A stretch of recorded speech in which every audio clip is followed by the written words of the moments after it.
My beloved, you came here for a reason, not by accident, not by chance, but because the Father has been calling your name long before you knew it.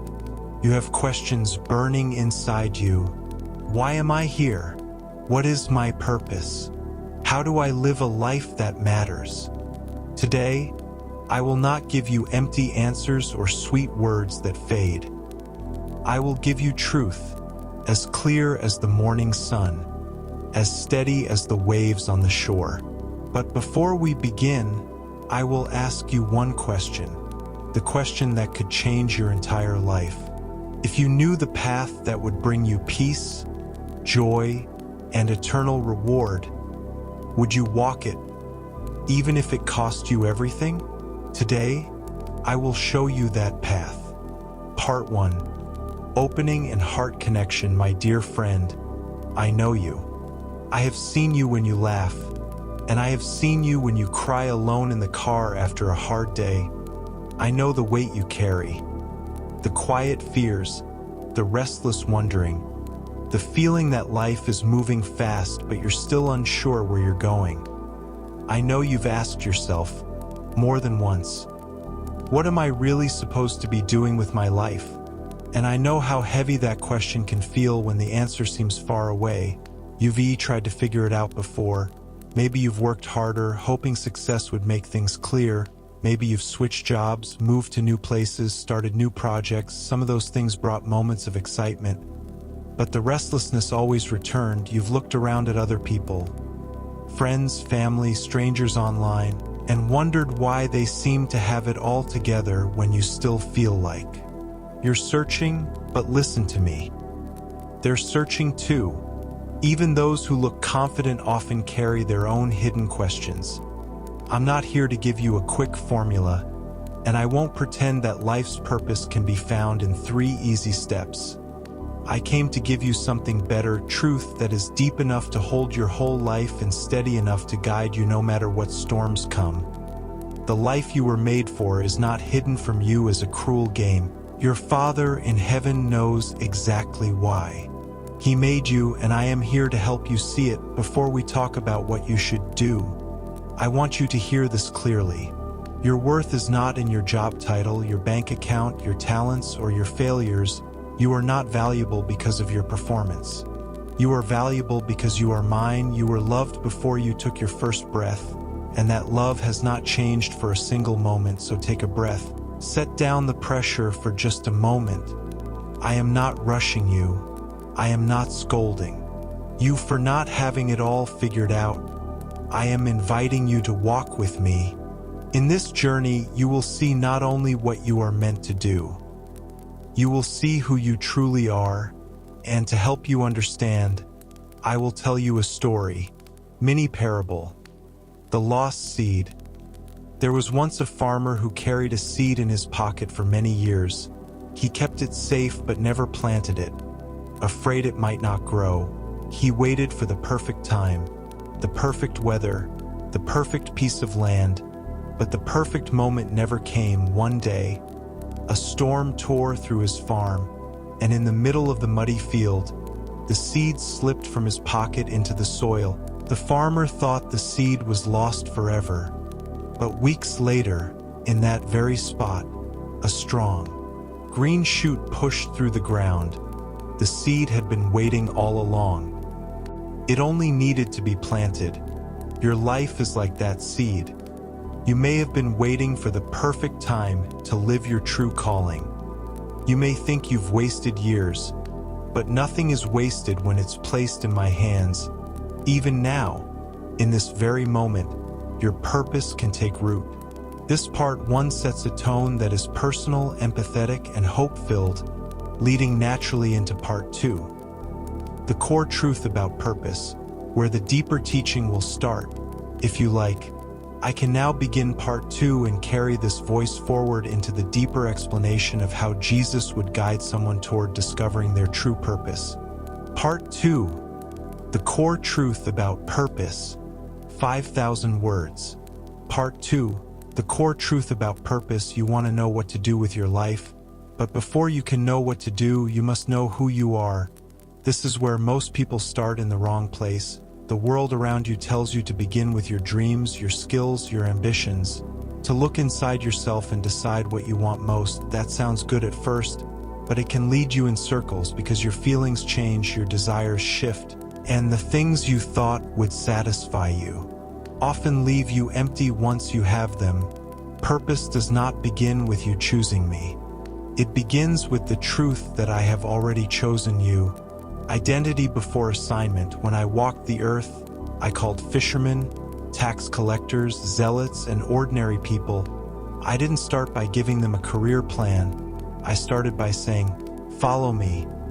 Their first step toward purpose was not a task. It was a relationship. You are more than your resume. You are more than your mistakes. You are more than your current circumstances. You are a child of the living God. That is your truest identity. Every purpose worth living for flows from this truth. Why this matters in your world in the United States. Many measure purpose by success. Promotions, recognition, the size of your home, the number in your bank account. Others measure it by freedom, the ability to go anywhere, do anything, answer to no one. Still others define it by contribution. Changing the world, building something that lasts. But hear me. Success without me leaves you restless. Freedom without me leaves you lonely. Contribution without me leaves you empty. An everyday example. There's a man in Ohio who built his dream business from the ground up. He worked long hours, sacrificed vacations, skipped family dinners. He told himself, "Once I make enough, I'll slow down and enjoy life." Years later, he sold his company for millions, and within months, he felt more lost than ever. Why? Because the work was never his true anchor. It was just the thing that filled his days. Without knowing me, he didn't know himself, and without knowing himself, he didn't know what to do next. The anchor of purpose, your calling, isn't a job description. It's a way of living in me wherever you are. I can use you in a high-rise office in New York City or in a small-town diner in Kansas. I can use you raising children at home or leading soldiers in the field.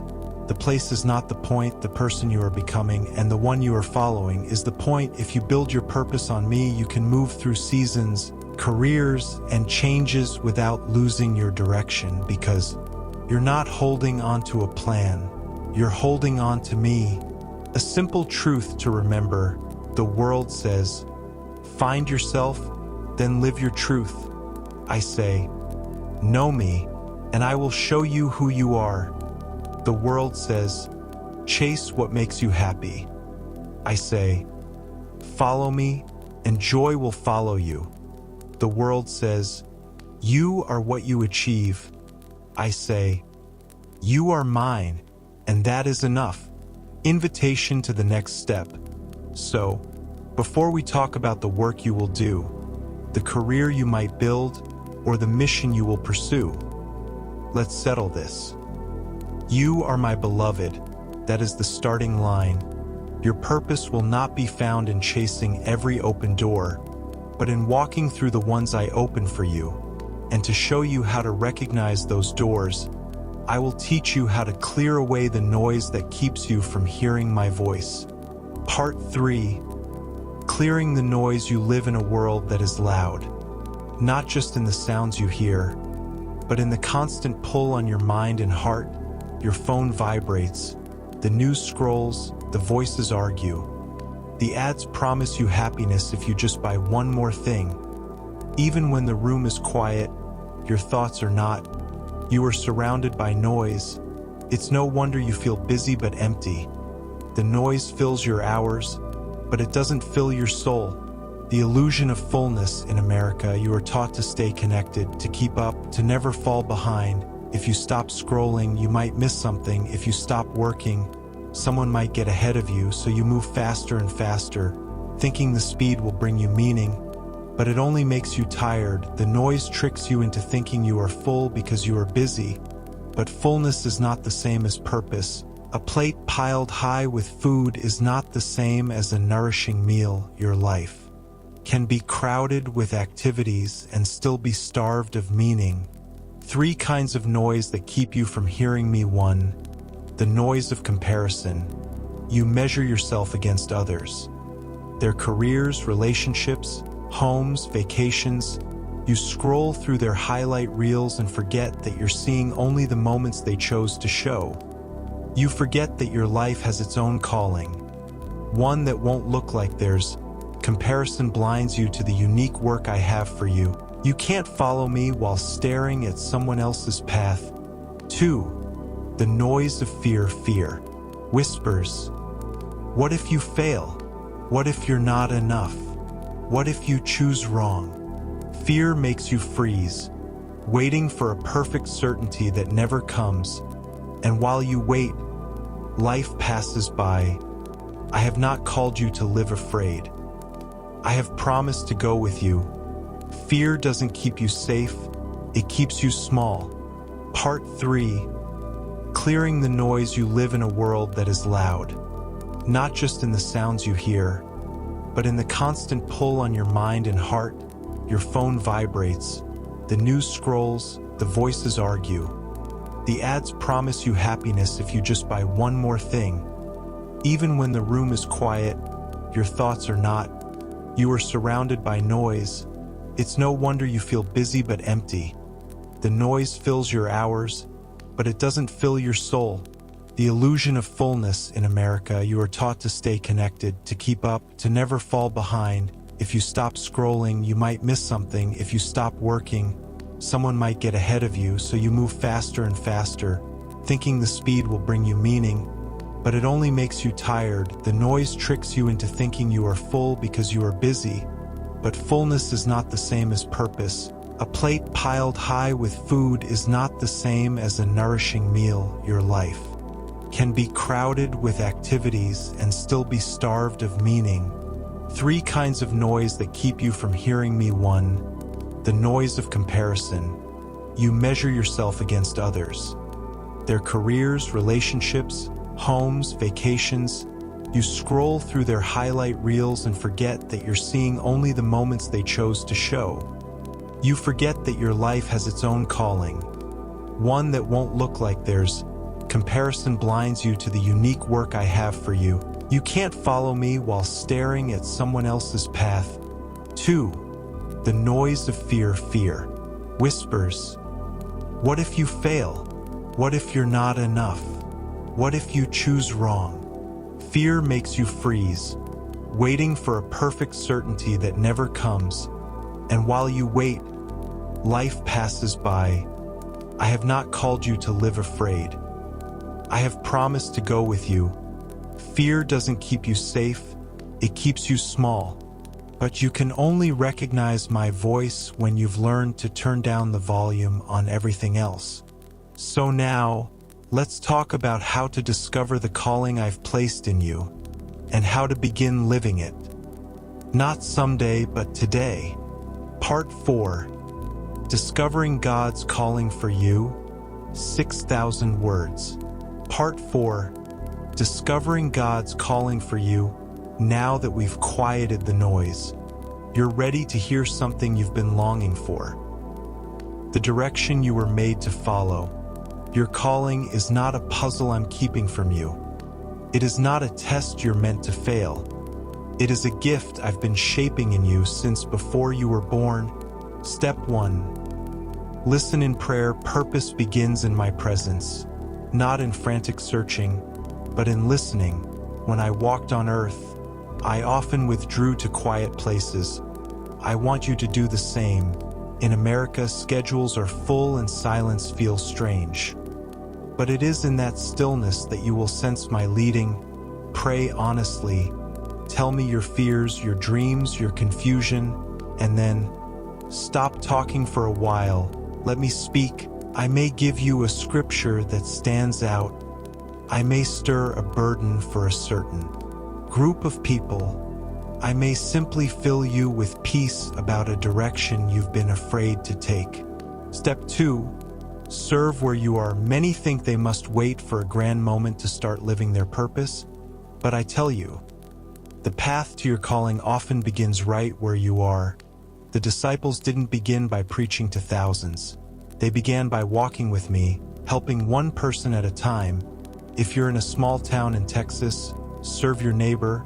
If you're in a high-rise office in Chicago, care for your coworkers. If you're in a college dorm in Boston, encourage those around you. When you serve where you are, you create space for me to guide you to what's next.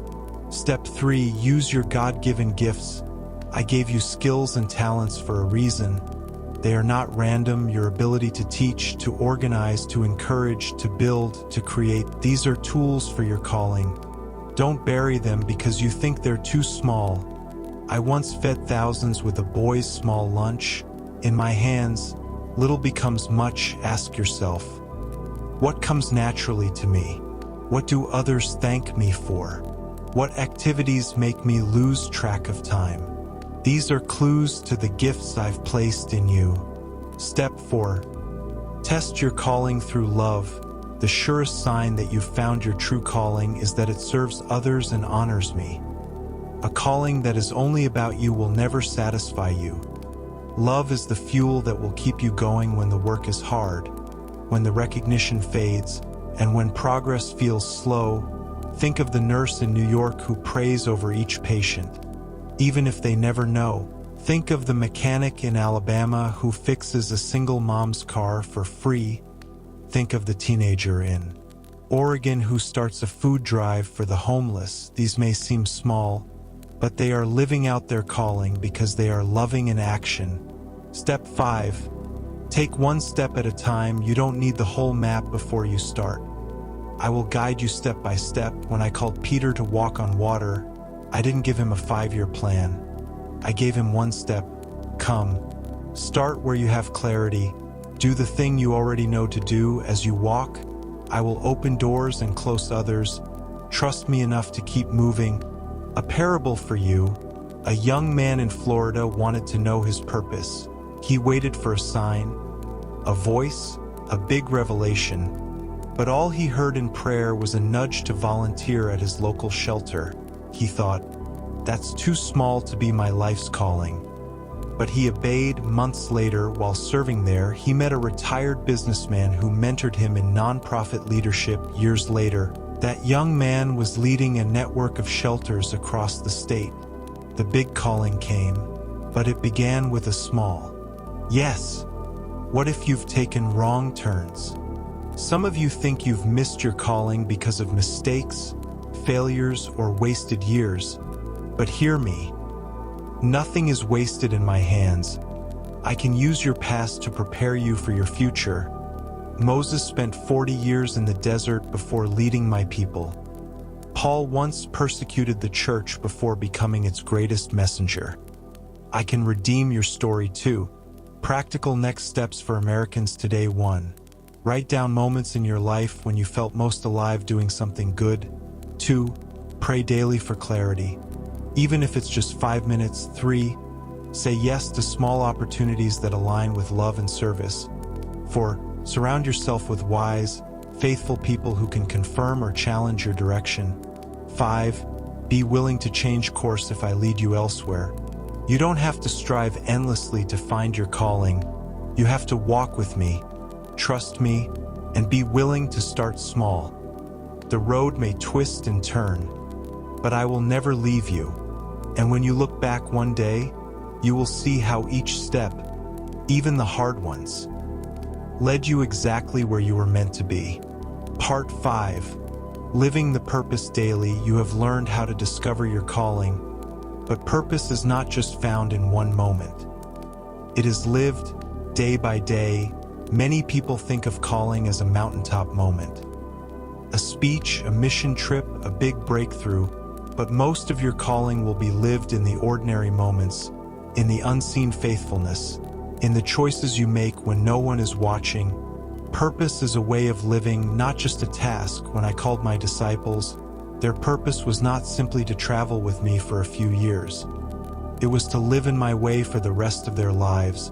That meant loving their neighbors, forgiving their enemies, caring for the poor, and telling others the truth about the kingdom.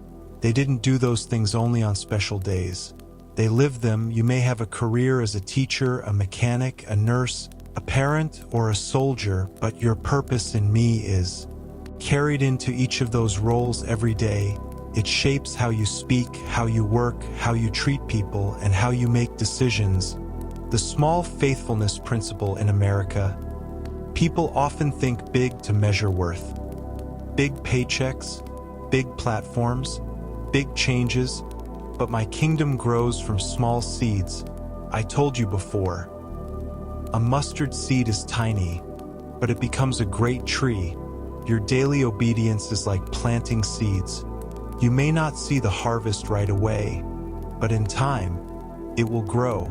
Consider the man in Kansas who delivers mail every day. He greets each person with kindness, notices when someone hasn't picked up their mail in a few days and checks to see if they're okay.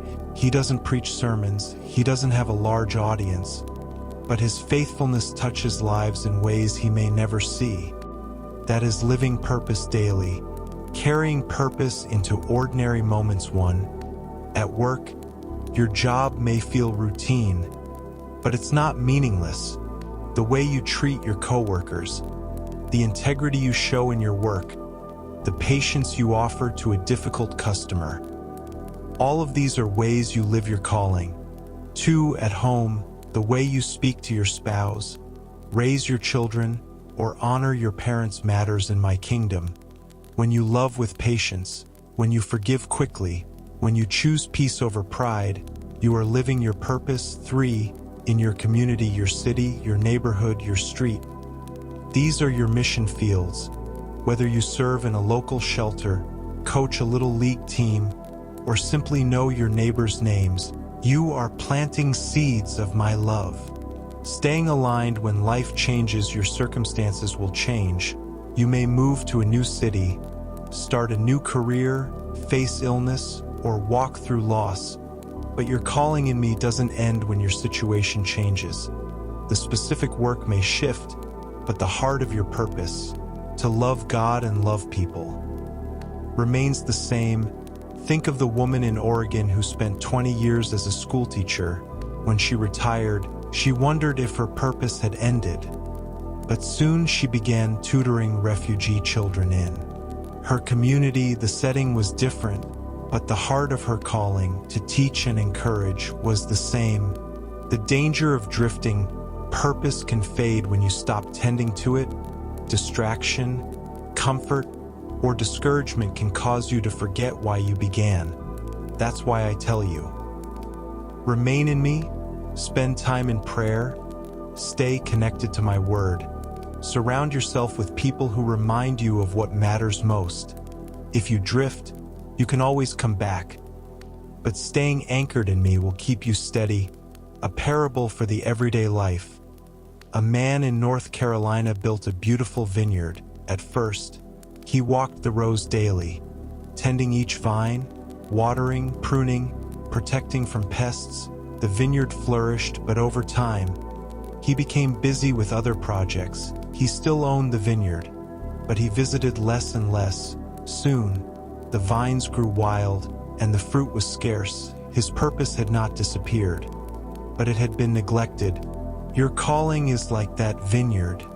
It needs your attention daily. Even if it's only a few minutes of prayer, a simple act of kindness, or a decision to live with integrity when it would be easier not to. Practical ways to live your purpose daily. 1. Begin each day with intent * before you check your phone or start your tasks. Ask, Lord, how can I live my calling today? 2. Look for small acts of love * hold the door open. Listen without interrupting. Send an encouraging message. 3. Keep your work honest * do your tasks as if you were doing them for me, with excellence and integrity. 4. Stay thankful * gratitude keeps your heart soft and your eyes open to opportunities. 5. End your day in reflection * ask yourself, where did I live out my purpose today? Where can I do better tomorrow? Remember, your purpose is not only found in the big moments but in the faithful steps of every day. live close to me, and I will turn ordinary days into extraordinary impact, often in ways you won't fully see until eternity. Part 6. Overcoming doubt and fear. You have heard my calling for your life. You have begun to live it. But now I want to speak to something that will visit you often. Doubt and fear, even my closest friends, who walked beside me and saw miracles with their own eyes, wrestled with these.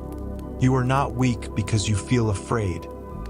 You are human, but you do not have to be ruled by fear or paralyzed by doubt. The root of doubt often grows when you forget who I am and who you are in me. Peter walked on water until he looked at the wind instead of me. Fear entered, and he began to sink. Many in America live in a constant storm of distractions. News headlines, financial pressures, opinions of others, these winds are loud, and they will try to take your eyes off me. When you focus on the storm, you begin to believe you are powerless. But when you focus on me, you remember the truth. The waves. Obey my voice. The voice of fear. Fear is persuasive. It will tell you, you are not enough. You will fail. People will laugh at you, or God has forgotten you. If you listen long enough, you will stop moving forward. You will bury your talents, like the servant in my parable, afraid of losing what you have. But I did not call you to hide. I called you to shine. Fear will always present itself before a great step of faith. The question is not whether fear will come. The question is whether you will. Believe it or me. When you feel unqualified, many of my servants in Scripture felt unqualified. Moses said he could not speak well. Jeremiah said he was too young. Gideon said he was too small, and yet I chose them not because of their strength, but because of their willingness. In America, people are trained to believe they must have a perfect resume, a flawless record, or full confidence before they step into something new. But my kingdom works differently. I use imperfect vessels so that my glory can be seen. Think of the woman in Chicago who began a nonprofit to help single mothers. She had no formal degree in social work, no big network of donors. She started with a simple meal for one struggling mother she knew. That act grew into a movement serving hundreds. She didn't wait until she felt ready. She began where she was, with what she had, and trusted me to multiply it. Faith is not the absence of fear. Many believe they must feel no fear in order to walk in faith. That is not so.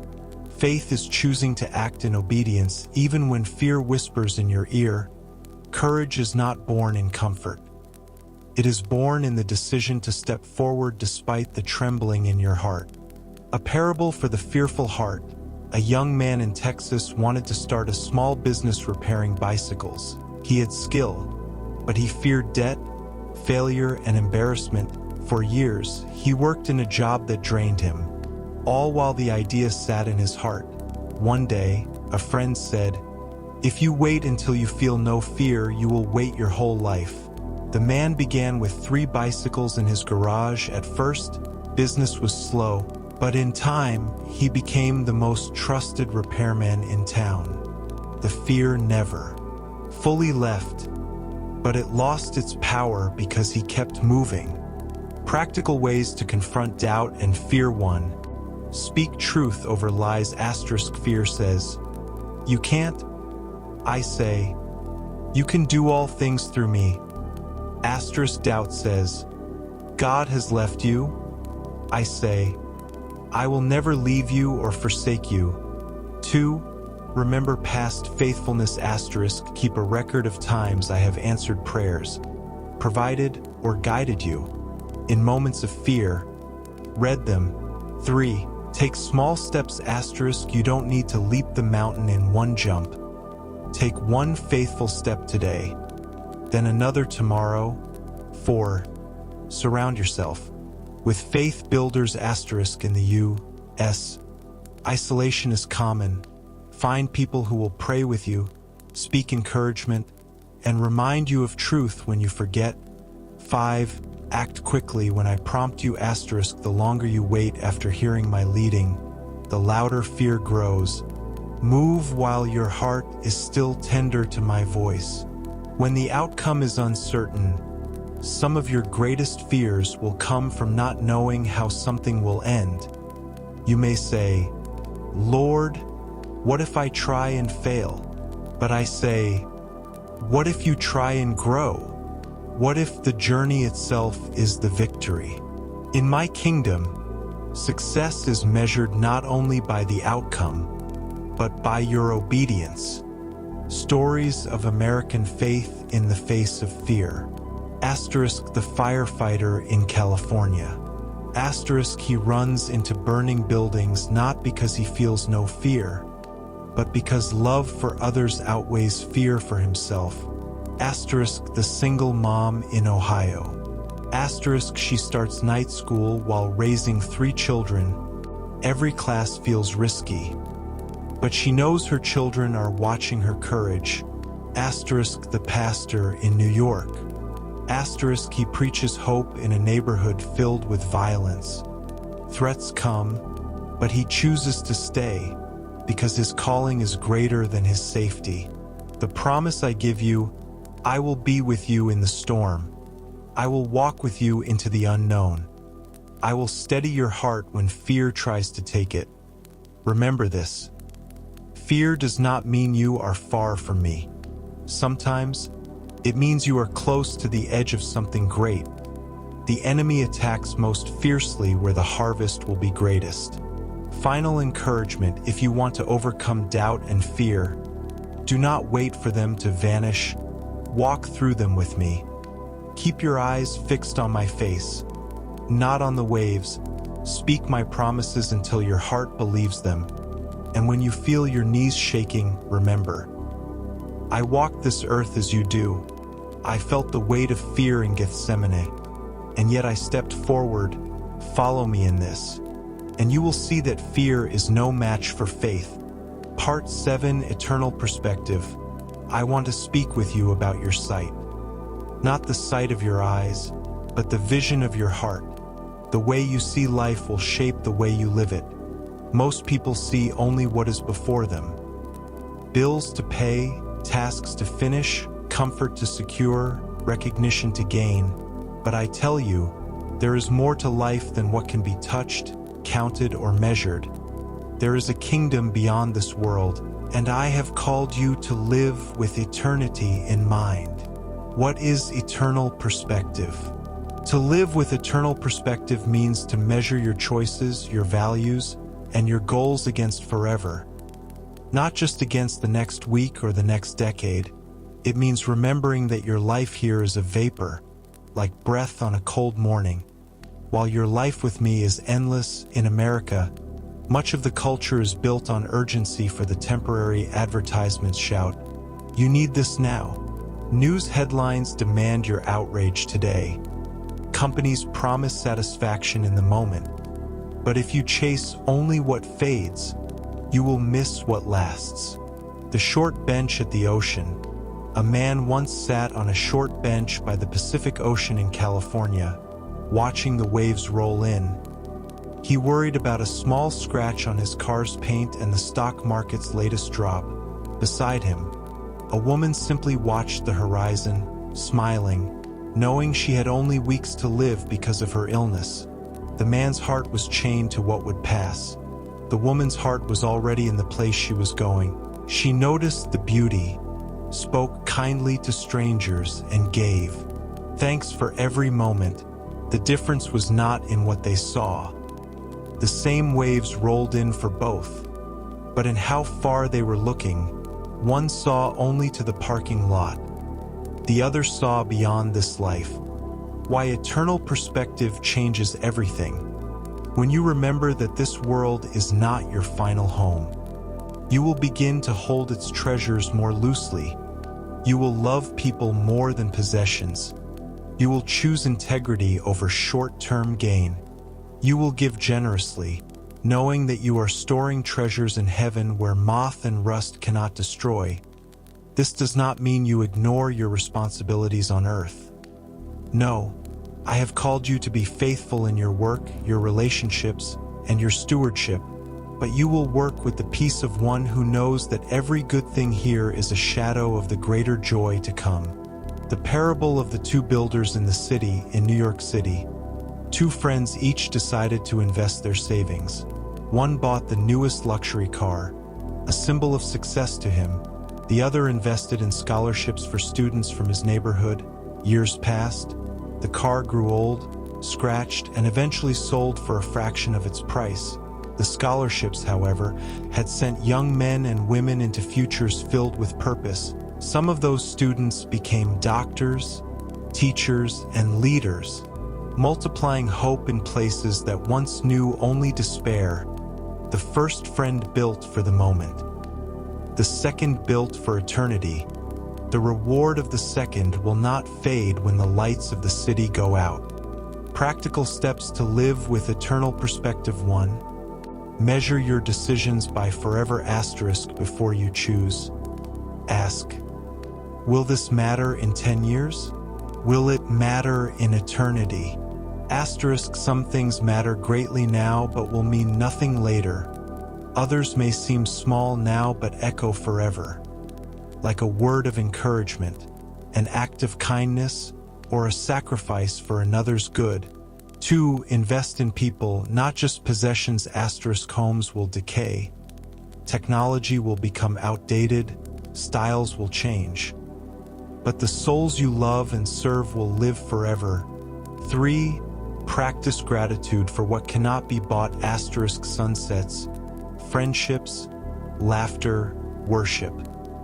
These are glimpses of eternity, reminders of my goodness that no economy can touch. 4. Keep your heart uncluttered. Asterisk, if your calendar, your home, and your mind are crammed full of temporary things, you will have little room for the eternal. Simplify so you can see me more clearly. 5. Face trials with hope. Asterisk, knowing that pain is temporary changes the way you endure it. The sickness, the loss, the loneliness. These are not the final chapters.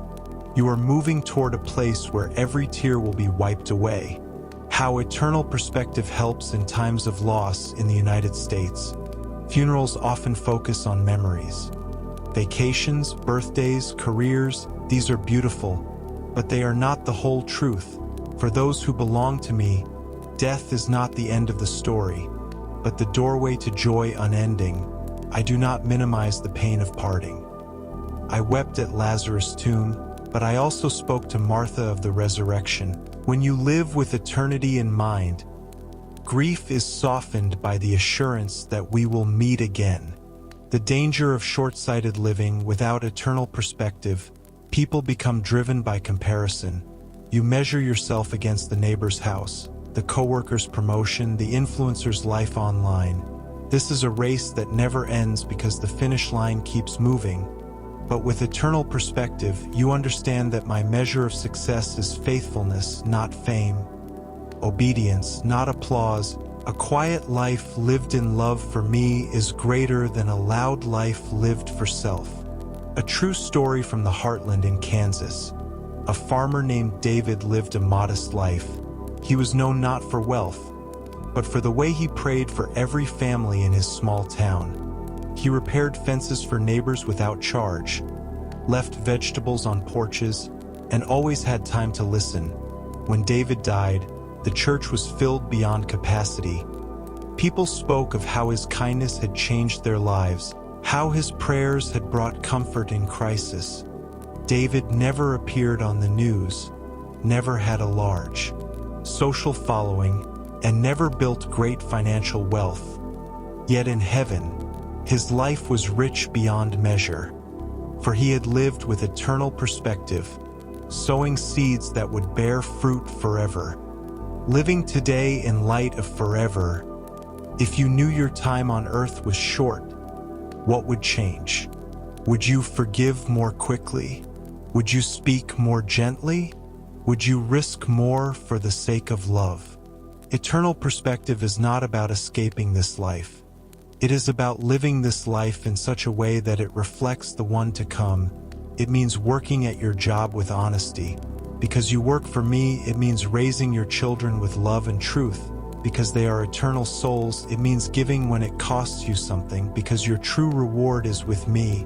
My promise to you, if you keep your eyes on me and live with eternity in view, you will find freedom from the grip of fear, greed, and despair. You will see beauty where others see only loss.